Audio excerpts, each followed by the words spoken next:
¿Qué tal si hacemos una oración? Le pedimos al Señor que tenga misericordia de nosotros en este tiempo y con el poder de su Santo Espíritu nos dé entendimiento para acercarnos a su palabra.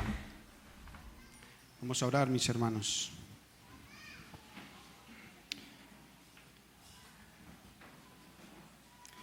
Padre Santo,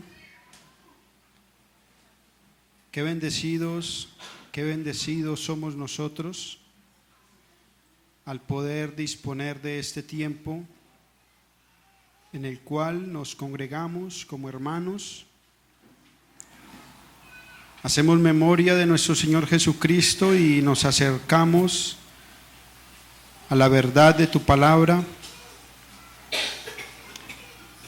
Es nuestra petición que nos hables por tu palabra, que toques nuestros corazones, que ministres a nuestras vidas y que podamos, Señor, por tu palabra conocerte un poco más y que la verdad que aprendamos impacte nuestra vida. Oramos en esta mañana, en esta tarde ya, en nombre de Cristo Jesús. Amén. Mis hermanos, hablemos sobre el libre albedrío. Hablemos sobre el libre albedrío. ¿Por qué hablar sobre este tema? Bueno, como muchos de ustedes saben, conocen, hay una doctrina, muchas gracias mi hermano, hay una doctrina que ha hecho bastante daño a las iglesias en diferentes lugares y nuestra congregación no ha sido ajena a ese daño. Esa doctrina que proviene del calvinismo, o mejor del hipercalvinismo, sostiene que el ser humano está absolutamente depravado al punto de no tener la más mínima capacidad de tomar una decisión, que la depravación total en la cual se encuentra el ser humano le impide oír, ver, sentir, escuchar y por ende creer en el mensaje del Evangelio. Entonces, con base en que el ser humano se encuentra absolutamente depravado, muerto y no tiene capacidad de decisión, entonces esta doctrina sostiene que para que el ser humano se salve es necesario que Dios elija soberanamente quién es salvo y quién se condena. Algunos de los pasajes que ellos utilizan para sostener esta postura la encontramos en Efesios capítulo 2, versículo 1. Hoy vamos a estar leyendo bastantes pasajes, entonces vamos a estar muy atentos para que podamos ir al ritmo y no nos quedemos. Efesios capítulo 2, versículo 1, dice la palabra de Dios. Dice, y Él, refiriéndose al Señor Dios, y Él os dio vida a vosotros cuando estabais muertos en vuestros delitos y pecados. Entonces, los que profesan esa doctrina toman este texto y dicen, mire, la palabra de Dios dice ahí en Efesios capítulo 2, versículo 1, que Él os dio vida a vosotros cuando estabais, ¿qué? Muertos. Y entonces después de eso viene una pregunta. Y dicen, ¿qué puede hacer un muerto? Bueno, pues la respuesta natural a esa pregunta es, bueno, pues un muerto no puede hacer nada. Entonces ellos dicen, ¿ves? Si un muerto no puede hacer nada, entonces un muerto no puede creer, porque un muerto no puede oír, no puede escuchar, no puede ver, no puede tomar ninguna decisión. ¿Por qué? Porque está muerto. Claro, porque ellos a esta palabra muerto le dan el sentido de muerto como lo está una piedra que está absolutamente inerte, sin capacidad de absolutamente nada. Entonces, claro, cuando ellos te hacen esa pregunta, ¿qué hace un muerto? La respuesta natural es nada, dicen, ¿ves? Entonces no puedes tampoco oír, no puedes tampoco creer. Ya ahorita vamos a explicar un poco sobre el tema. También tocan otro pasaje que lo encontramos en el Evangelio según Juan, en el capítulo 6, en el versículo 44.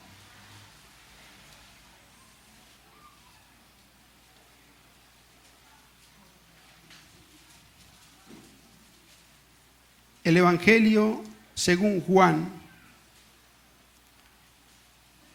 en el capítulo 6, versículo 44,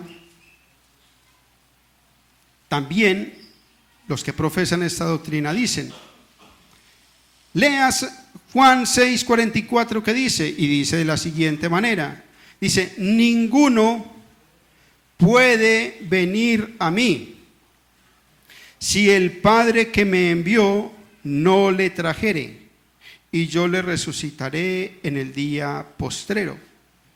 Y entonces, claro, refuerzan entonces su idea y dicen, ¿te das cuenta? Si estás muerto, no puedes oír, no puedes creer, entonces no puedes venir a Cristo.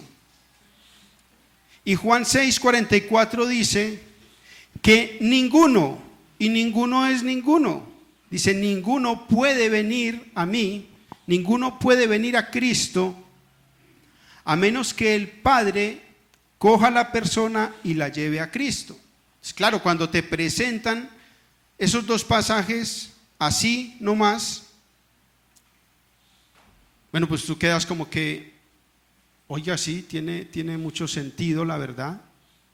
Tiene mucho sentido este tema de que estamos absolutamente depravados, totalmente incapaces de acercarnos a Cristo, y entonces necesitamos es que Dios elija a quienes salvar, porque nosotros por nuestra capacidad no tenemos la oportunidad, ese libre albedrío de decidir entre seguirle o no seguirle.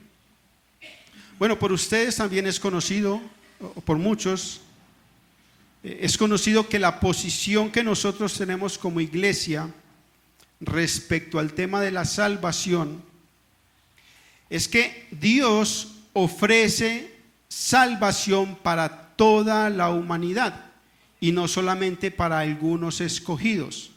La posición que nosotros tenemos como iglesia es que el sacrificio de Cristo tiene un alcance absoluto para toda la humanidad, y todo aquel que se arrepienta y que en fe venga a Cristo, entonces su sangre derramada tiene el poder de limpiarle y de quitarle su pecado y darle vida eterna a esa persona. Nosotros no creemos que la salvación sea ofrecida solamente para algunos pocos, y que la muerte expiatoria del Señor Jesucristo haya sido limitada solo para algunos elegidos. Vamos a mirar algunos pasajes que respaldan nuestra postura, nuestra posición. Si bien los dos pasajes que les acabo de leer, hay algunos otros más, pero si bien esos dos pasajes que acabamos de leer es cierto, son ciertos, no estoy diciendo que sean mentira.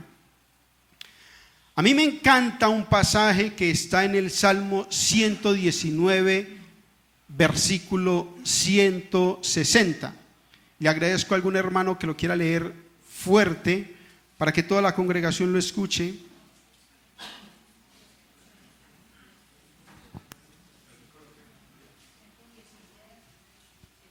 Salmos 119, versículo 160.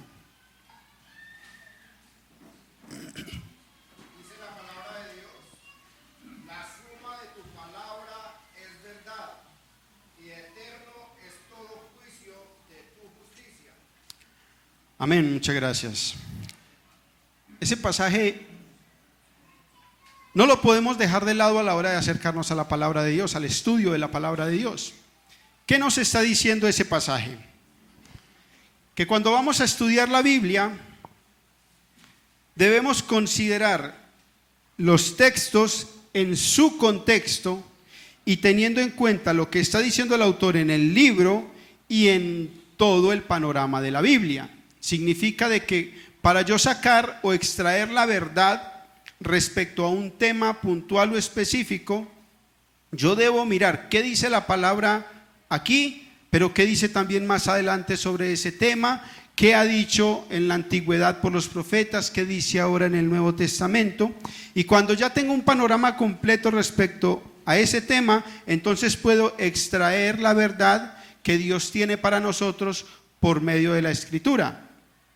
Y no solamente tomando un versículo aislado de todo, aislado del libro, aislado de la Biblia, y con base en ese versículo entonces formar una doctrina, sino mirar qué dice la Biblia en todo su contenido de principio a fin, cuál es el corazón de Dios, cuál es el sentido con el cual Dios habla respecto a ese tema. Y yo quiero que miremos algunos pasajes en Génesis capítulo 3, versículo 20, vamos a mirar aquí primero antes en Romanos 5, versículo 12, se me había bajado. Romanos 5, versículo 12, vamos a ver un poco acerca del diagnóstico de cómo se encuentra la humanidad, de cómo se encuentra el ser humano en su condición heredada por Adán, en su naturaleza pecaminosa. Ya leímos uno, que lo leímos en Efesios capítulo 2, versículo 1, donde dice que antes de que Dios dé vida, el ser humano se encuentra muerto.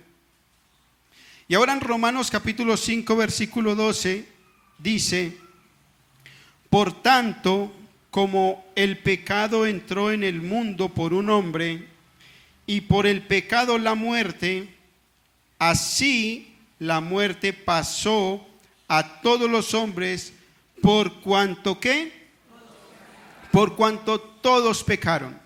¿Por qué es importante este pasaje? Porque esa doctrina sostiene que todo ser humano nace muerto espiritualmente y que incluso cuando un bebé muere, aún en el vientre o aún recién nacido, la postura de ellos es que si ese bebé no es elegido, entonces ese bebé se va para el infierno. Esa es la postura que sostiene esta teoría. Pero la palabra de Dios dice de que sí, es verdad, de que el pecado entró en el ser humano, la muerte pasó al ser humano, pero por una razón, y es que todos pecaron. Todos pecaron. Entonces, si bien de Adán heredamos esa naturaleza pecaminosa que necesariamente nos va a llevar a pecar, no heredamos como tal el pecado que nos condena. Ojo a esto, no es que nazcamos condenados. El Señor Jesús dijo claro respecto a los niños: dejad que los niños se acerquen a mí. Dice, de los niños, de ellos es el reino de los cielos. No dijo de unos cuantos, de los niños. De los niños es el reino de los cielos. Claro, va a llegar un momento en que ese niño va a crecer, se va a exponer frente a la tentación del pecado y su naturaleza pecaminosa, ¿sabe qué va a hacer? Lo va a llevar a pecar. Y entonces sí, se convierte en una persona muerta, separada espiritualmente de Dios por el pecado que ha cometido. Vamos a mirar también lo que dice Romanos 3:23. Romanos capítulo 3, versículo 23.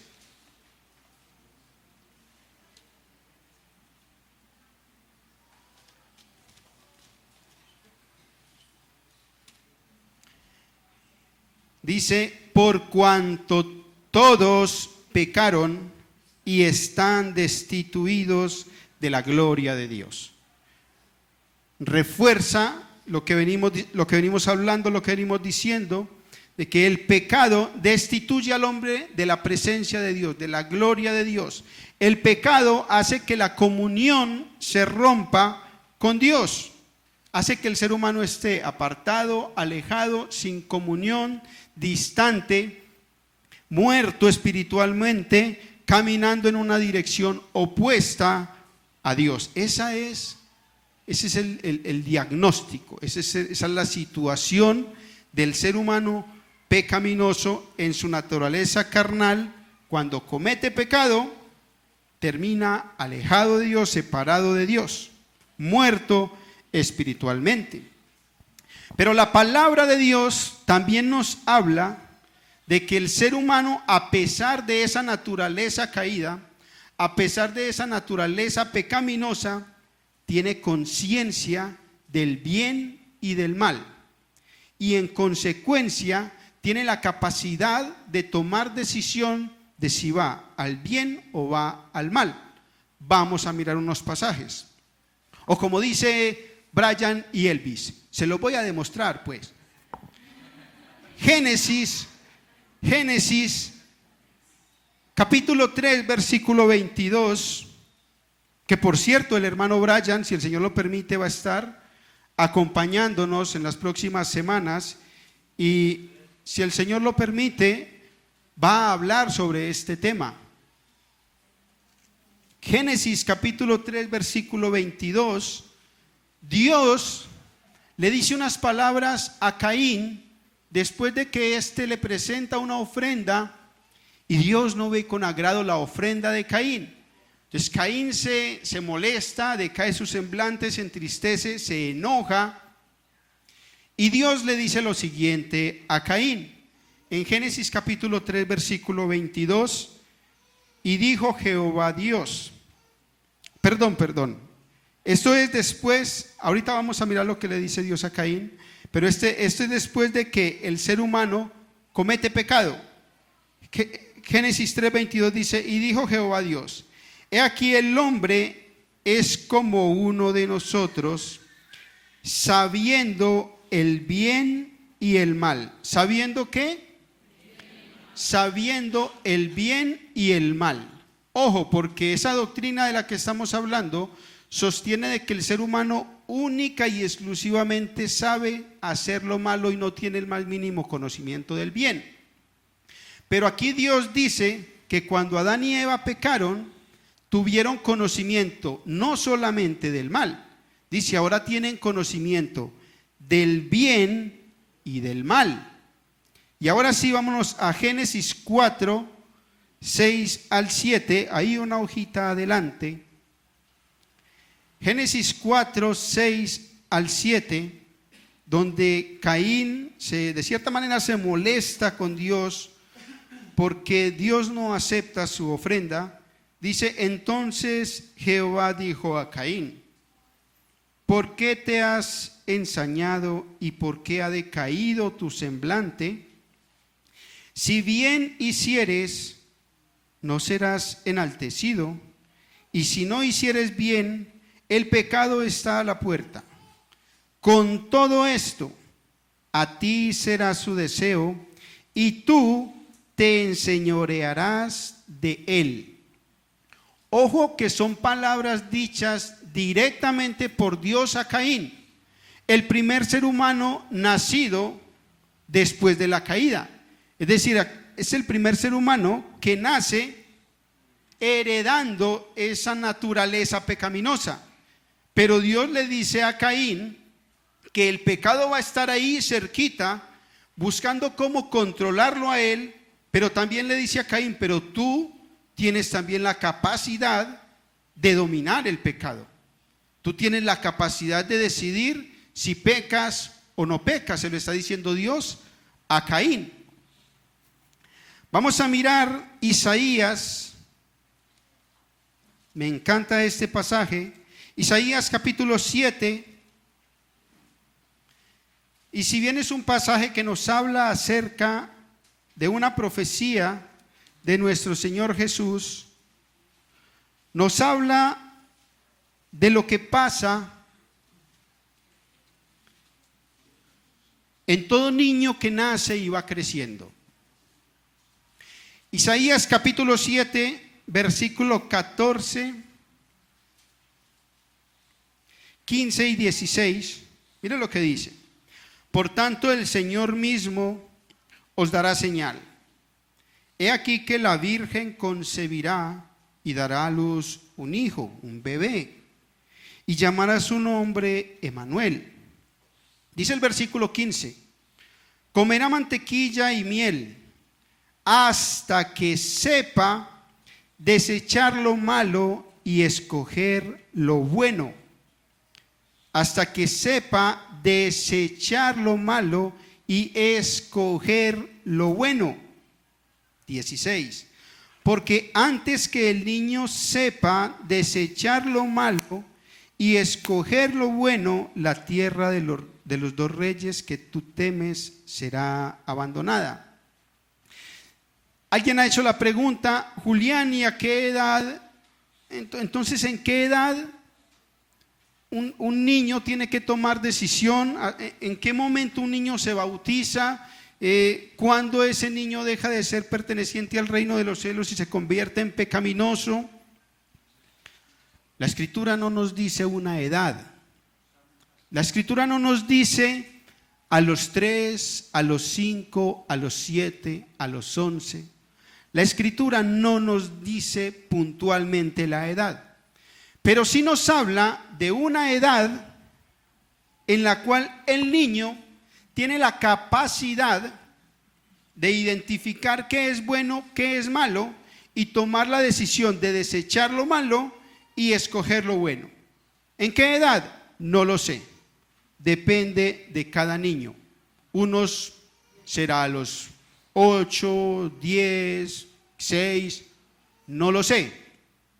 Lo cierto es que el ser humano, obviamente educado por los padres, en el temor del Señor, en las Escrituras, va a llegar un momento en que ese niño, que antes no sabía qué era bien, qué era mal, que antes si por rabia podía golpear a su papá, a su mamá en el rostro por ganas de un confite, de un juguete, va a haber un momento en que ese niño va a identificar si lo que hace es correcto o si lo que hace es pecaminoso.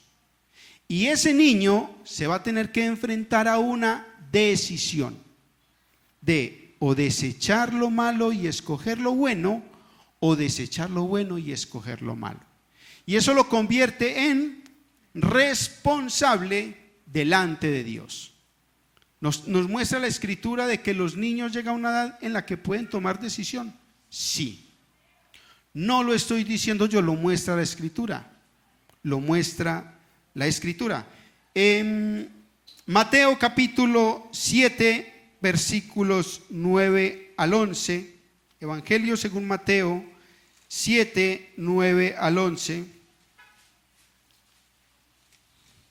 En estos días, escuchando a uno de estos maestros que enseñan y comparten sobre esa doctrina, él decía, todo lo que el ser humano, absolutamente todo lo que hace es malo.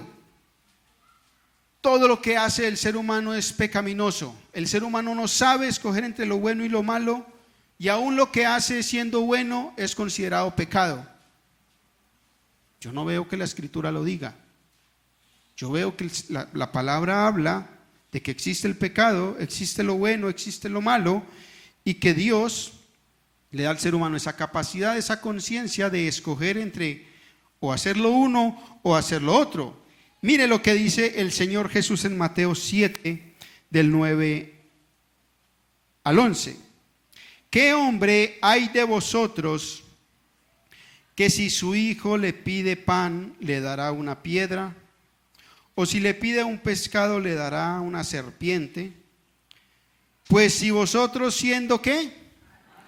Pues si vosotros siendo malos sabéis dar buenas dádivas a vuestros hijos, ¿cuánto más vuestro Padre que está en los cielos dará buenas cosas a los que le pidan?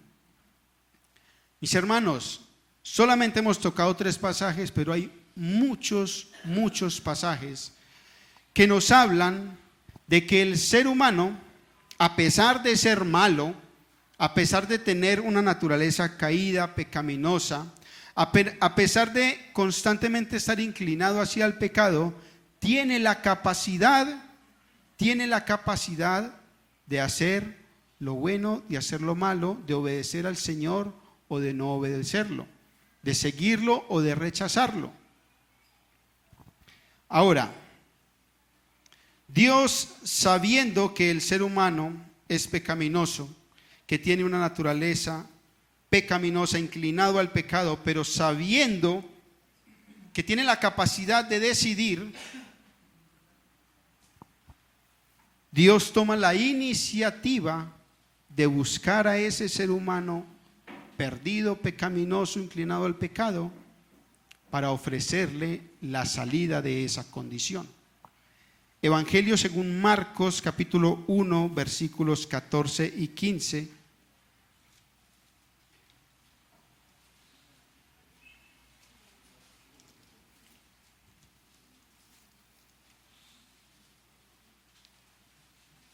Evangelio según Marcos, capítulo 1, versículos 14 y 15.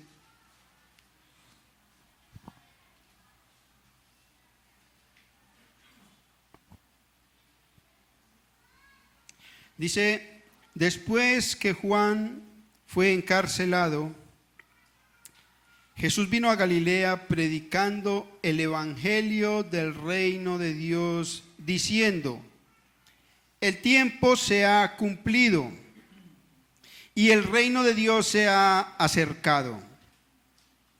Y declara un mandamiento. Dice: arrepentíos y creed en el evangelio. Arrepentíos y creed en el evangelio. Hermano, ¿usted sabía que el evangelio es un mandato? El evangelio no es una simple invitación. El evangelio no es una simple sugerencia. El arrepentimiento y la fe en el evangelio es un mandato de parte de Dios para el ser humano pecaminoso. Y déjeme decirle lo siguiente: siempre, ojo a esto, siempre que hay un mandato, que hay un mandamiento, siempre se supone que hay la capacidad real de obedecer ese mandato. Si no, sería absurdo dar un mandamiento, un mandato que no se puede cumplir. ¿Me siguen? Dios le está diciendo a la humanidad: arrepiéntase y crea en el evangelio. ¿Cómo podría Dios decirle a un ser humano: arrepiéntase, si le ha quitado la capacidad de arrepentirse? No tendría sentido. ¿Cómo puede decirle Dios al ser humano pecaminoso: arrepiéntase y crea en el mensaje de Jesucristo, si la persona está muerta en una condición que no tiene capacidad de arrepentirse y creer en ese mensaje del evangelio? Si el Señor le está diciendo arrepiéntase y crea, es porque el ser humano, a pesar de su condición, tiene la capacidad, ese libre albedrío de decidir: me arrepiento y creo.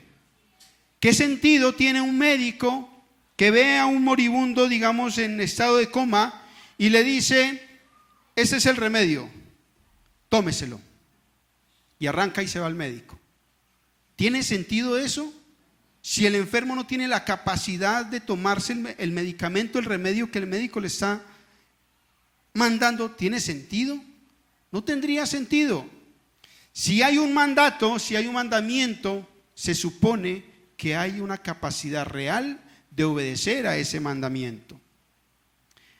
Hechos capítulo 17. Hechos capítulo 17. El apóstol Juan se encuentra en Grecia, exactamente en Atenas, y tiene una discusión con unos hombres religiosos que en sus prácticas religiosas, valga la redundancia, en su necesidad de adorar algo, porque Dios puso necesidad de adorar en el corazón del ser humano. Lo dice Eclesiastés, de que Dios puso eternidad en el corazón del ser humano, y por eso el ser humano por naturaleza adora, así lo haga erradamente, el ser humano adora, y por eso existen las multitudes de religiones, claro, la mayoría de ellos, o casi todas, enfocadas en idolatría, pero esa necesidad de adorar los lleva muchas veces a la idolatría y a prácticas que son lejanas a lo que Dios demanda del ser humano. Entonces Pablo, teniendo una discusión con estos hombres religiosos, les dice lo siguiente en Hechos 17, versículos 26 y 27. Mire cómo Pablo evangeliza a estos hombres. Y de una sangre ha hecho todo el linaje de los hombres. Ojo a esto, cuando dice de una sangre se refiere a ese primer hombre, a esa primera mujer.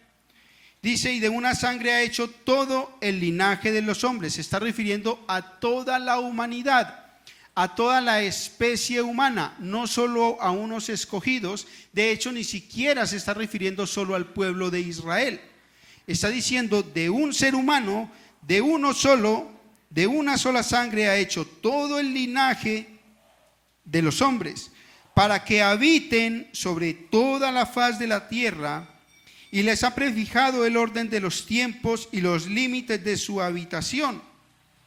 ¿Para qué? Para que busquen a Dios, si en alguna manera palpando puedan hallarle, aunque ciertamente no está lejos de cada uno de ellos. Si Dios creó al ser humano, a toda la raza humana, y el propósito de Dios es que el ser humano busque a Dios, entonces sí hay en el ser humano una voluntad que lo puede llevar a tomar una decisión por Dios. Versículo 30 y 31. Dice, pero Dios, recuerden que les está hablando a unos hombres religiosos idólatras entregados al pecado. Les dice lo siguiente, pero Dios, habiendo pasado por alto los tiempos de esta ignorancia, ahora manda a todos los hombres en todo lugar que se arrepientan, por cuanto ha establecido un día en el cual juzgará al mundo con justicia, por aquel varón a quien designó, dando fe a todos, con haberle levantado de los muertos. Ojo a esto, Dios manda a todos los hombres en todo lugar, y ya vimos que se está refiriendo a toda la especie humana. Dios manda a todos los hombres en todo lugar que se arrepientan. Y esto incluye a todos. No hace acepción de personas, no hace distinción. Esto incluye al judío, al gentil, al rico, al pobre, absolutamente a todos. Dice Dios en su palabra que a todo hombre, a todo ser humano le ha dado el mandato, el mandamiento de que se arrepientan. No solamente a los elegidos, no solamente a los escogidos, como dicen los que sostienen esta postura. Vamos a Deuteronomio, capítulo 30.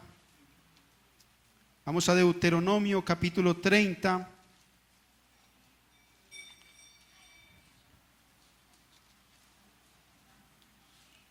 Un pasaje que me encanta, porque es un pasaje que nos da a entender de que obedecer a Dios no es algo que sea imposible para el ser humano, no es algo que esté a una distancia en la cual el ser humano no lo puede alcanzar, sino al contrario, de que si Dios ha dado mandamiento al ser humano, es porque ha dado la capacidad y está cerca de obedecer a ese mandamiento, tiene la capacidad de hacerlo. Deuteronomio 30, del 11 al 16, dice: porque este mandamiento que yo te ordeno hoy no es demasiado difícil para ti, ni está lejos.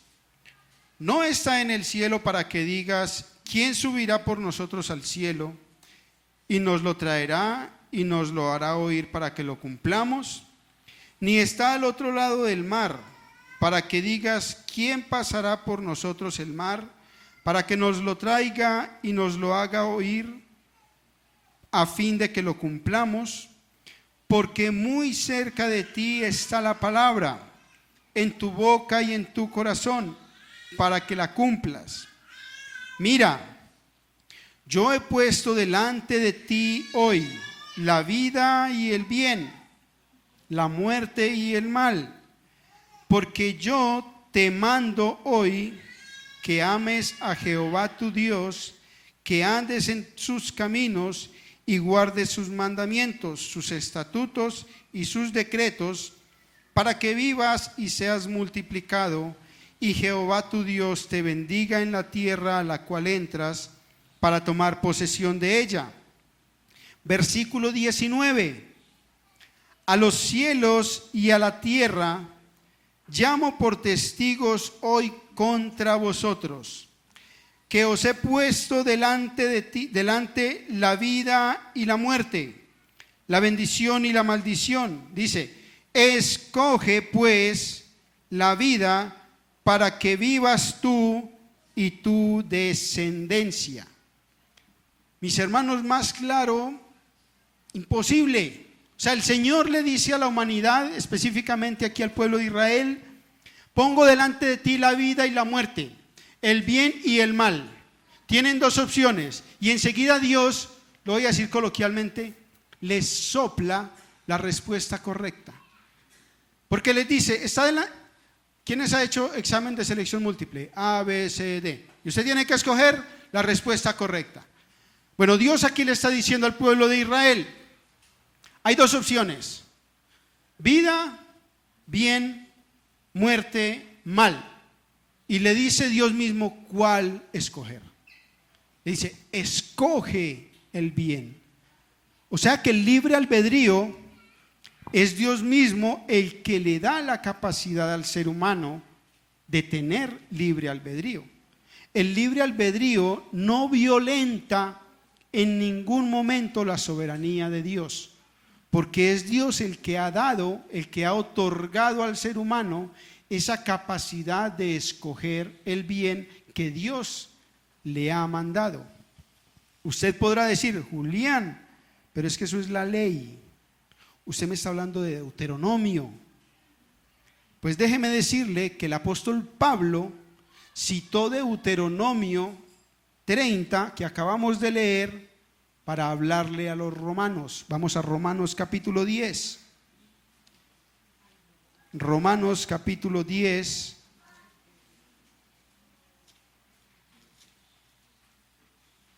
Les dije que íbamos a buscar muchos textos, ya estamos terminando. Pero en Romanos capítulo 10 dice: porque la justicia que es por la ley, Moisés escribe así: el hombre que haga estas cosas vivirá por ellas. Pero la justicia que es por la fe dice así: no digas en tu corazón: ¿quién subirá al cielo? Ojo, que ahí está Pablo citando Deuteronomio para hablarle a los romanos. Dice: pero la justicia que es por la fe dice así: no digas en tu corazón: ¿quién subirá al cielo? Esto es para traer abajo a Cristo. ¿Quién descenderá al abismo? Esto es para hacer subir a Cristo de entre los muertos. Mas ¿qué dice? Cerca de ti está la palabra, en tu boca y en tu corazón. Lo acabamos de leer en Deuteronomio. Dice: esta es la palabra de fe que predicamos, que si confesares con tu boca que Jesús es el Señor, y creyeres en tu corazón que Dios le levantó de los muertos, serás salvo. Porque con el corazón se cree para justicia, pero con la boca se confiesa para salvación. Hermanos, hay voluntad ahí, hay voluntad del ser humano. Hay capacidad de decidir. Versículo 13, porque todo aquel que invocare el nombre del Señor será salvo. Será salvo. Versículo 17, así que la fe es por el oír y el oír por la palabra de Dios. Hermanos, hay capacidad de creer, hay capacidad de elegir entre obedecerle al mandato de Dios o no. Hay capacidad de escoger. Hay libre albedrío, un libre albedrío que Dios lo ha dado. Es que el libre albedrío no se lo ha inventado el ser humano. El ser humano no le ha dicho a Dios: Señor, yo te voy a decir cómo me voy a salvar. Me voy a salvar depositando mi fe en tu Hijo Jesús. Eso no lo hizo el ser humano. Eso lo determinó Dios. Dios mismo le dio ese libre albedrío al ser humano.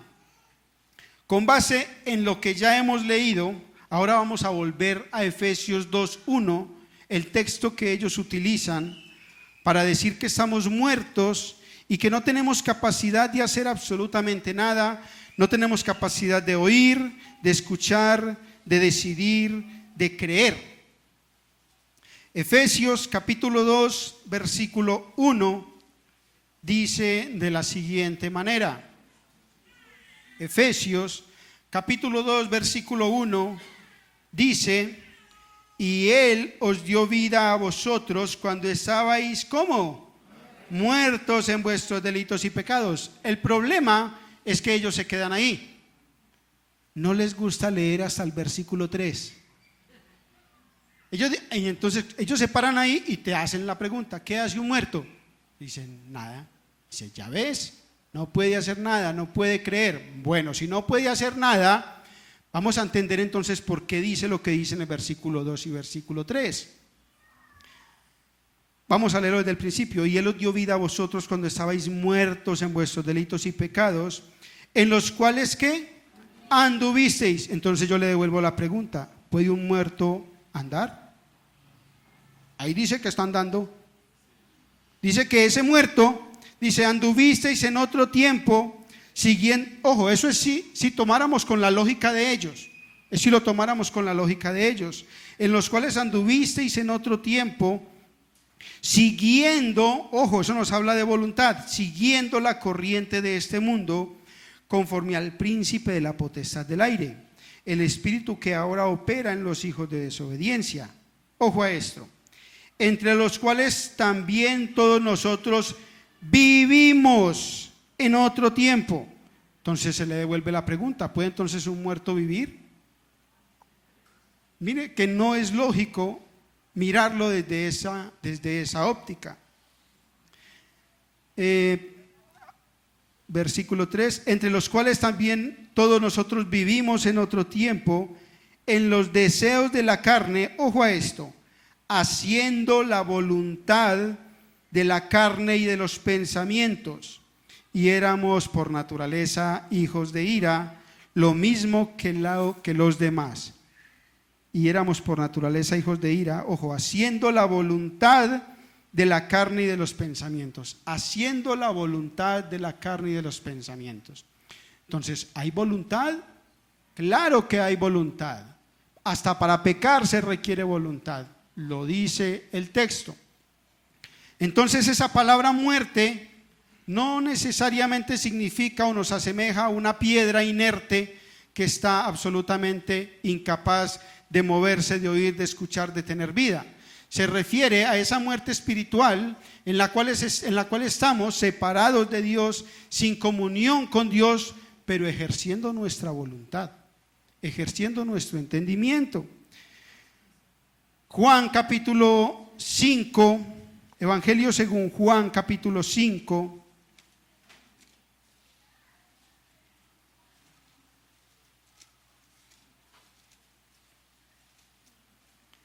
Evangelio según Juan capítulo 5, versículos 24 al 25. Para ellos que dicen que el muerto no puede oír y que no puede creer, vamos a ver qué dice el Señor Jesús. De cierto os digo, el que oye mi palabra y cree al que me envió, tiene vida eterna y no vendrá a condenación, mas ha pasado de muerte a vida. De cierto os digo, viene la hora, y ahora es, cuando los muertos oirán la voz del Hijo de Dios, y los que la oyen vivirán. ¿No que no podían oír? La palabra de Dios es clara. Mis hermanos, ni Jesús ni Pablo eran hipercalvinistas. Déjenme decirles. La palabra es la palabra. La palabra es clara. Sí, muertos en delitos y pecados. Eso es verdad. No es mentira cuando ellos dicen que estamos muertos en delitos y pecados. Sí, muertos sin delitos y pecados se encuentra el ser humano en su pecado alejado de Dios, pero con la capacidad de oír el mensaje del Evangelio y con la capacidad de tomar una decisión de creerlo o no creerlo.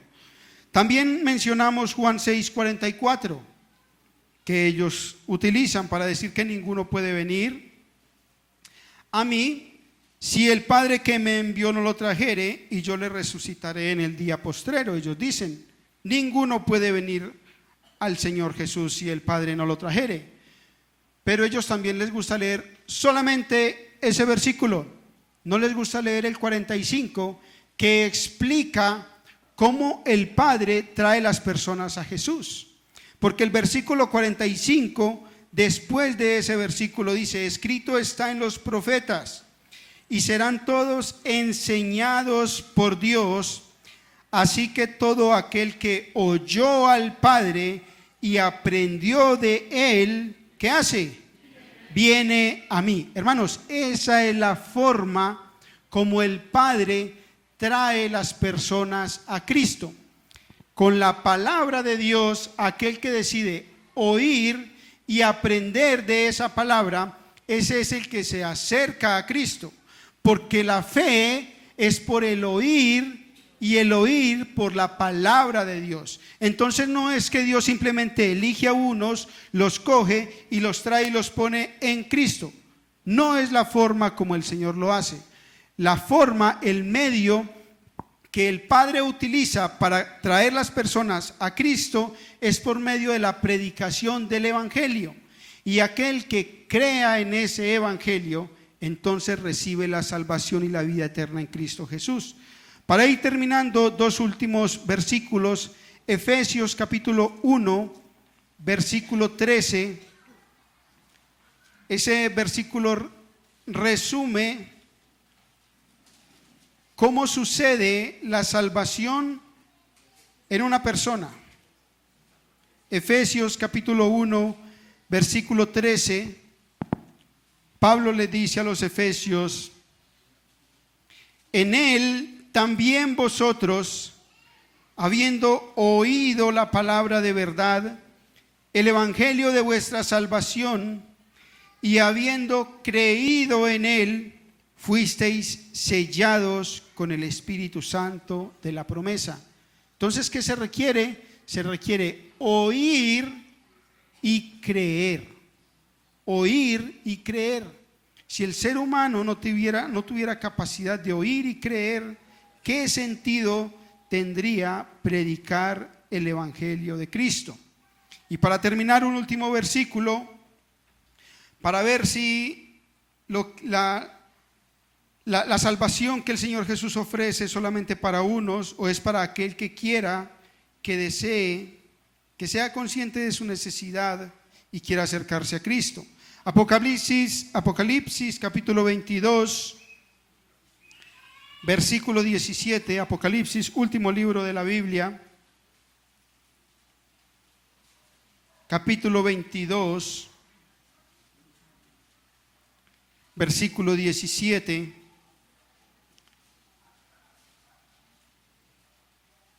Dice, y el Espíritu y la esposa dicen, ven. Y el que oye, diga, ven. Y el que tiene sed, venga. Y el que ¿qué?